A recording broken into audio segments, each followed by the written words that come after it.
죽이자 그러더니 갑자기 야곱을 잡아서 죽이려고 하는 거예요. 얼마나 놀겠습니까? 그러더니 차마 동생이니까 배다른 동생이지만 죽일 수 없어서 어디에 집어넣어요? 웅덩이에 집어던져버립니다. 웅덩이에 집어던집니다. 요셉이 정신을 차리고 보니까 뭐예요? 자기 지금 어디 있어요? 웅덩이에 빠져 있는 거예요. 나 오늘 아침까지 누구의 사랑을 받고 있던 사람이었어요? 아버지의 사랑을 듬뿍 받고 있던 내가 나 지금 어디 있어요? 웅덩이에 푹 빠져 있네. 죽을 수 있는. 그렇죠? 얼마나 당혹스럽겠습니까? 베드로도 마찬가지입니다. 예수님 먼저 배들을 타고 제자들이 먼저 배를 타고 강을 건너가고 있는데 예수님이 나중에 오시는데 풍랑이고 바람이 있는데 예수님이 물 위를 걸어오시는 거예요. 그 모습이 너무너무 황홀해서 예수님, 베드로 용기 있잖아요. 예수님, 나도 걷게 해달라고 그렇게 말합니다. 베드로의 마음에는 예수님이 걸으시니까 예수님이 오라 하면 나도 걸을 수 있다는 믿음을 갖고 있었죠. 그러니까 예수님이 오라고 합니다. 그 베드로가 기쁜 마음으로 물 위를 걸어갑니다. 신기하죠. 인간이 경험할 수 없는 물 위를 걷는 신비한 체험을 합니다. 근데 조금 가다 보니까 갑자기 풍랑이고 바람이니까 거기에 시선이 바뀌는 순간 어떻게 됐을까요? 물에 쏙 빠져버립니다. 베드로도 당황했을 거예요. 내가 만약에 이 깊은 바다 속에 빠질 것이라고 알았더라면 아예 갈 생각을 하지 않았겠죠. 그런데 정신 차리고 보니까 뭐예요? 웅덩이에 내가 빠져 있는 거죠. 정신 차려보니 레아가 옆에 누워있듯이 정신 차리고 보니까 내가 지금 웅덩이에 빠져 있는 거죠. 오늘 예배를 오신 여러분들 중에서도 아마 이 베드로나 요셉 같은 분들이 있을 거예요. 우리가 사업을 하죠. 실패하려고 사업합니까? 아니잖아요. 사업 잘 돼서 돈 많이 벌려고 사업을 시작하죠.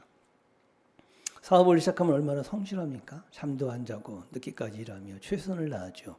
그렇게 열심히 살아봤는데 사업을 하는 어느 순간 보니까 빚더미에 빚의 구렁텅이에 자기가 빠져 있는 거예요. 정신 차려보니까 내가 지금 빚의 구렁텅이에 빠져서 허덕이고 있는 거예요. 벗어나질 못해. 내가 이러려고 사업을 했어요? 우리가 그러려고 사업을 한 건 아니잖아요. 근데 어느 날 정신 차리고 보니까 내가 빚의 구렁텅이에 빠져 있는 거죠. 우리가 결혼을 합니다. 왜요? 서로 사랑하며 서로 의지하고 격려해주고 함께 하려고 결혼하잖아요. 근데 결혼해 보니까 어떻게? 맨날 싸워. 요즘에 이혼 숙녀 캠프인가 뭐 그런 거 보니까 과관이 돼. 결혼 안 했어야 돼. 그분들 봐도 보고 있으면 야 당장 이혼해라. 당장 이혼. 그냥 입에서 그냥 나와. 저건 이혼해야 돼. 저거는 살면 안 돼. 수두룩합니다. 그러려고 본인들도 그렇게 생각 안 하는. 내가 이러려고 결혼했어? 어느 순간 이 수많은 갈등의 구렁텅이에 빠졌는데 빠져나갈 방법이 없어. 어떻게 지금 카메라 앞에 나왔겠어? 부끄러움을 무릅쓰고. 그렇죠? 여러분 우리가 자식을 낳죠. 왜 낳아요? 자식 왜 낳아요? 자식 낳으면 그 기쁨이 있잖아요. 그러려고 자식 낳잖아요. 근데 어느 순간 자식이 왼수가 되고 고통이 되고 어깨에 막 짐이 되고 그걸 못 벗어나 있는 구렁텅이에 빠져 있는 자기 모습을 보죠. 나 이러려고 해난 거 아닌데 어느 순간 나는 구렁텅이에 빠져서 이 웅덩이에서 벗어나지 못하는 자기 자신을 보게 되죠. 얼마나 괴롭습니까? 신앙생활을 왜 합니까? 내가 예수 믿어 구원받고 믿음의 형제들이 서로 교제하면서 사랑을 나누며 그 기쁨을 누리고 사랑을 누리고 신앙생활을 했는데 어느 순간 교회 와서 갈등하고 싸우고 미워하고 있는 자기 모습. 내가 지금 여기에 구렁텅이 정신 차리고 보니까 내가 거기에 빠져 있네. 나 이러려고 신앙생활한 거 아닌데 왜 나는 여기에 빠져서 이게 허우적거리고 있을까? 우리도 모르는 사이에 나도 모르는 사이에 정신 차리고 보니까 웅덩이에 빠져 있는 거예요. 그러니까 오늘 요셉의 모습이나 이 베드로의 모습이 우리의 모습이죠. 이 웅덩이에 빠져 있는 우리들에게 주님이 가르치는 세 가지 교훈이 있습니다. 첫 번째, 다 같이 시작.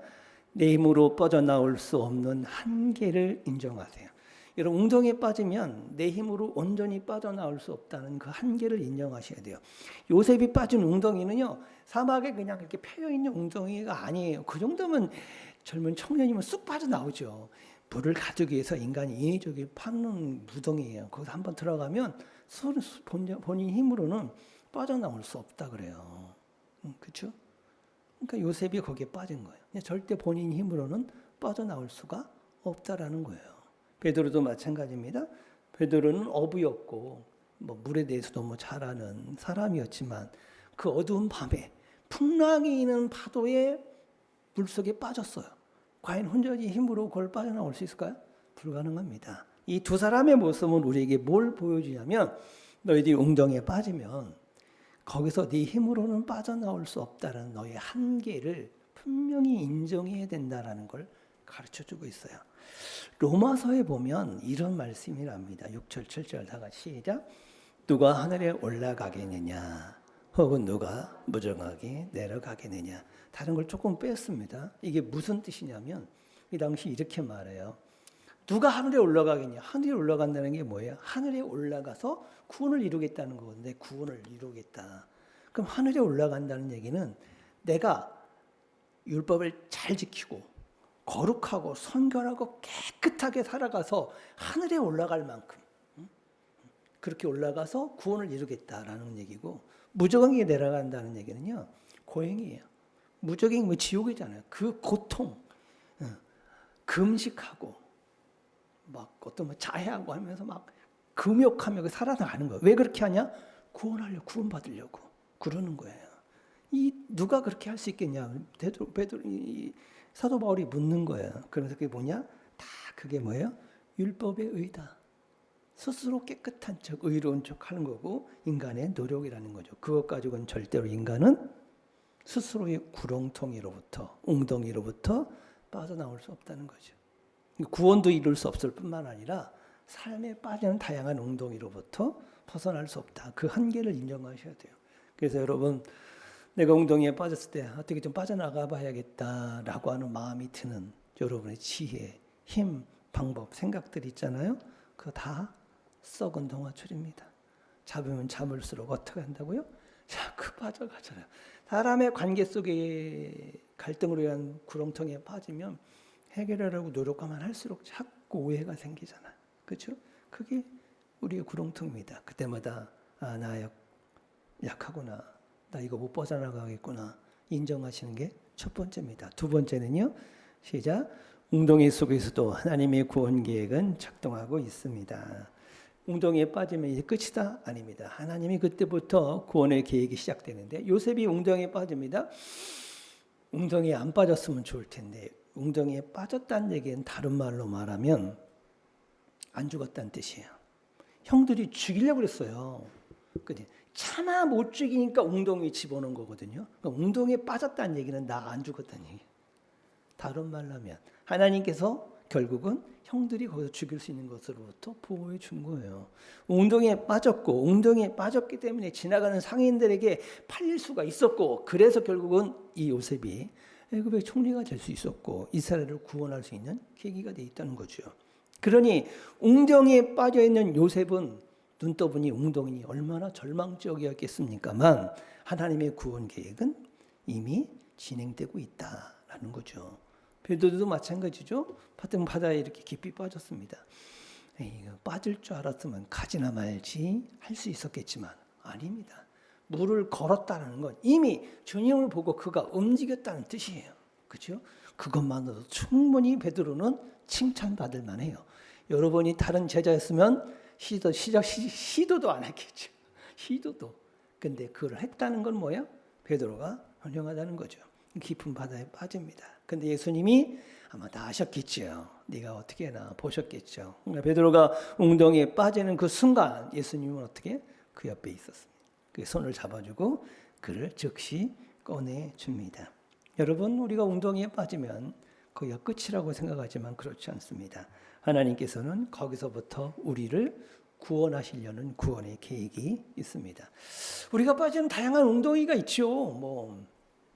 그게 빛이든 아니면 질병이든 사람의 관계든 부모 자식 간의 관계든 속상하죠. 내가 왜 이런 웅덩이에 빠져야 하는지, 이 상황 속에 내가 처해야 하는지 너무 속상하죠.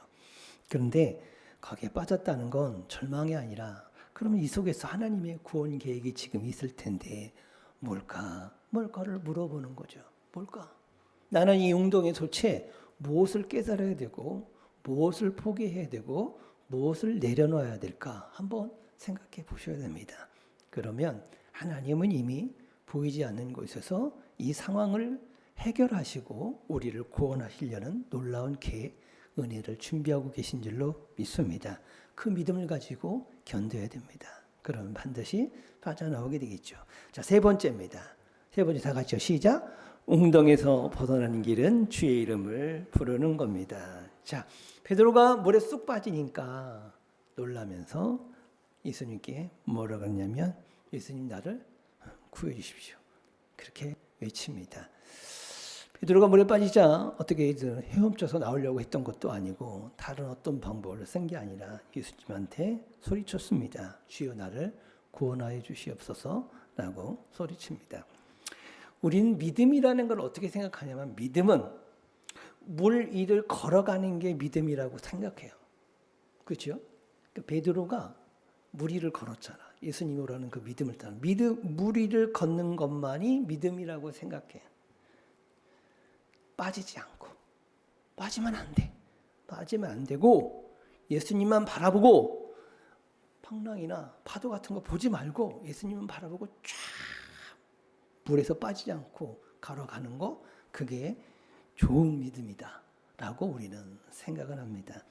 의심하지 않는 거, 실수하지 않는 거, 넘어지지 않는 거 그게 훌륭한 믿음, 견고한 믿음 이렇게 생각을 합니다. 그러다 보니까 우리는 우리 자신을 향해 그 믿음의 기준을 대고 타인을 향해서 똑같은 그 기준을 댑니다. 그래서 내가 만약에 어느 날 나름대로 신앙생활 잘하고 기도도 하고 말씀도 하며 살아가는데 오늘 내가 자꾸 뭔가에 자꾸 빠지고 넘어져. 그럼 어떻게 생각이 들어요? 아이고 도대체 이놈의 믿음은 난 믿음 없는 사람이라고 생각해. 나 참 믿음 없다. 10년 20년 신앙생활하는데 다 도루묵이구나. 스스로 자책하는 거예요. 뭐 회개하는 거 좋은데 이 자책이 그렇게 썩 좋은 건 아니죠. 자책하게 됩니다. 그리고 타인을 향해서도 넘어지고 빠지면 아이고 이 장로님이 저러시면 되나, 우리 권사님이 되시면 저러면 되나, 이 집사님이 저러시면 됩니까? 우리는 상대방을 향해서 믿음은 그렇게 하는 게 아닙니다. 넘어지면 안 되고 빠지면 안 되고 그냥 앞으로 컷컷이 그냥 반듯하게 그냥 걸어가셔야 됩니다. 이렇게 말하죠. 이게 바로 율법주의입니다. 우리는 은혜로 산다고 말하지만 우리도 모르는 사이에 나에게 율법을 들이대고 타인에게 율법을 자꾸 들이댑니다. 이러면 어떻게 될까요? 우리 다 죽어요. 다 죽어요. 다 죽습니다. 정상인 사람 하나도 없어요. 그렇죠? 그런데 여러분 믿음이라는 건 그게 아닙니다. 물에 빠지는 것이, 물에 빠지지 않는 게 믿음이 아니라 물에 빠졌을 때 나를 구원해 주실 분이 누군지를 정확하게 알고 그 이름을 부르는 게 믿음이에요. 이해되셨죠? 그러니까 내가 실패하지 않는다, 넘어지지 않는다, 물에 빠지지 않는다, 웅덩이에 빠지지 않는 게 믿음이 아니라 빠져도 돼요.